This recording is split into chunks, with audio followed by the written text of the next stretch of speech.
We'll be shifting focus now and speaking on the state of the South African fiscal predicament. And joining us also via Teams is Michael Sachs, and he's a professor at the Southern Centre for Inequality Studies at the University of Witwatersrand in Johannesburg. And what is also very fitting for him to be part of this discussion is that he was the head of National Treasury's budget, and he was in the office between the years of 2013 and 2017. Michael, thank you so much for making the time to join us today. I think maybe a very good point or place for us to start off the discussion, and I know that you've prepared a short presentation for us, is to maybe take us back to how South Africa got to the point where we are today. One of the things that you actually evidence in your paper is that we saw quite a large expansion in public sector commitments, and this was in the decade after 2002. So maybe take us to a time when South Africa's expansion or commitments were a lot more focused and warranted, and how we got to where we are today. Thank you, Tumi. I'll come back to that point, I think, later in my slides. I'm not sure if they're up now. We'll have a look for you. I'm sure we'll have them up in a moment. But it's always, as we wait for that, you can also set the scene. Oh, there we are. Please take it away. They are up and running for you. Okay. I don't see them, but let me proceed anyway to the slide number 2. So South Africa's fiscal predicament, what is it? Most obviously, the national debt, the public debt, is not stabilizing. It's rising and rising. And people usually argue about how to stop the deficit, because the deficit leads to the rising debt. And how do we stop the deficit? We argue about where the balance should be, but it would be something to do with high spending, corruption, inefficiency, and waste in government. And some people would argue that we need to raise taxes rather than reduce spending. So those are the arguments that people have around the deficit. And those are important arguments. But today I wanted to talk about deeper underlying factors behind the fiscal predicament. And those are high inequality, weak state capacity, and low growth. And so I can go to the next slide. Unfortunately, I can't see the slides that are up, but I will just work off my own slides. So this first slide, this is slide number 3. I hope you can see it. Yes, I've broken the population up into 3 buckets. On the right-hand side, there's the affluent top 10% of the population. These are buckets determined by household income. So you've got the top 10% most affluent South Africans, and I'm pretty sure that everyone listening to me here today is falling in that bucket. We've then got the middle 40%, and on the left-hand side, the bottom 50% of the population in terms of income. And you can see that what the bars do is that they break up taxation and expenditure by government into what percentage of taxation is paid by who. And you can see that 72% of taxes are paid by the top 10% of South Africans. The bottom 50% only pay 4% of taxes.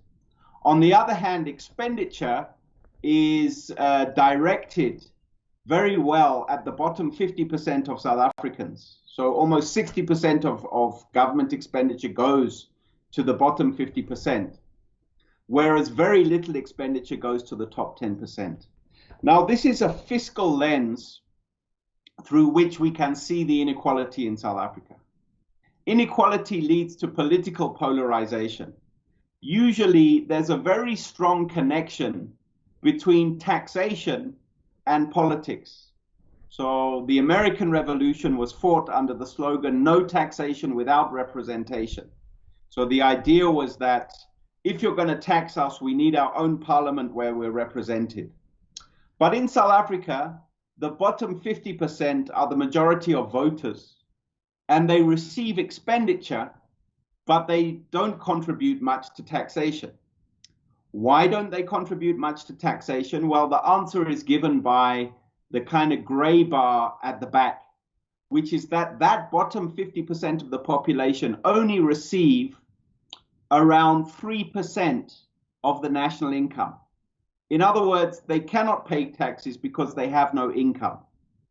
So immediately you have a polarization in fiscal policy where if you are confronting a situation like South Africa faces now, and we want to raise taxes or lower expenditure in order to close the deficit, or people will argue we must lower taxes in order to stimulate economic growth and lower expenditure in order to close the deficit. The problem is that lowering expenditure, whichever way you slice it, means lowering the quality of life of that bottom 50% of the population that depend overwhelmingly on public services.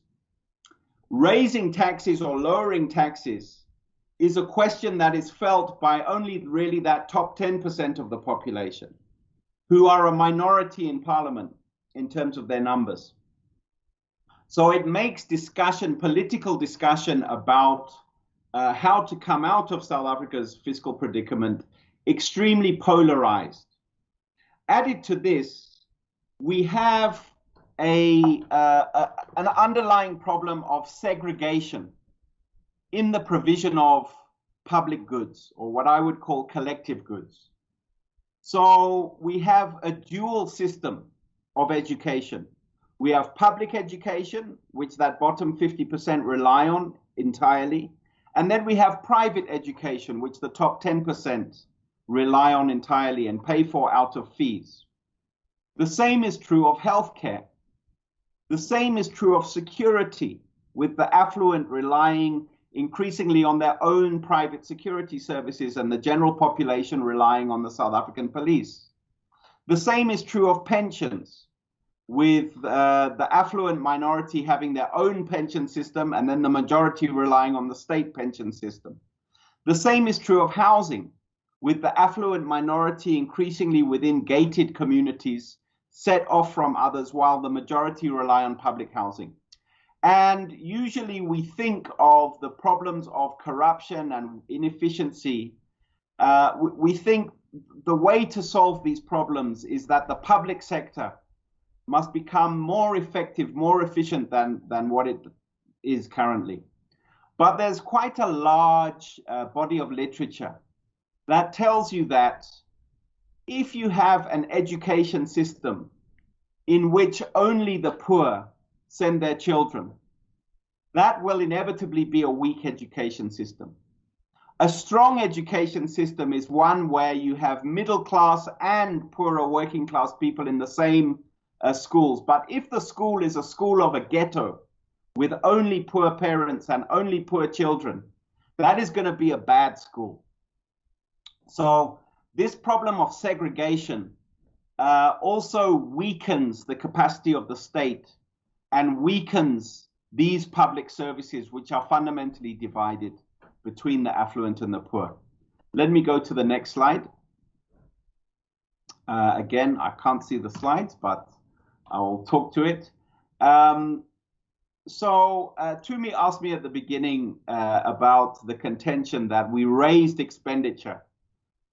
So a lot of the narrative that we think about is that, things were going well, and then we had Jacob Zuma, and then there was runaway expenditure, and that's why we have fiscal problems. In my opinion, that's not the right characterization of the facts of fiscal policy. This graph, the black line, is showing nominal GDP growth, and you can see that nominal GDP growth was very high in the period leading up to about 2011, 2012. And since then, it has collapsed. I haven't even included 2020 because that's the COVID collapse. But over a long period of time, nominal GDP was declining. Now, if we look at government expenditure, it was in the period between 2005 and 2012 that we saw a substantial increase in government expenditure. And this was very deliberate and well targeted. It was decided to employ more police officers, to employ more teachers, to employ more nurses and doctors in the public health system, in the hope that sustainable growth would render those decisions right. But after we had done that, after we raised the level of expenditure, growth collapsed. And what we have been unable to do in the last 10 years, growth has not been running away over the last 10 years. It's been very stable. I mean, expenditure. What we've been unable to do is to reduce expenditure to meet the lower rate of economic growth.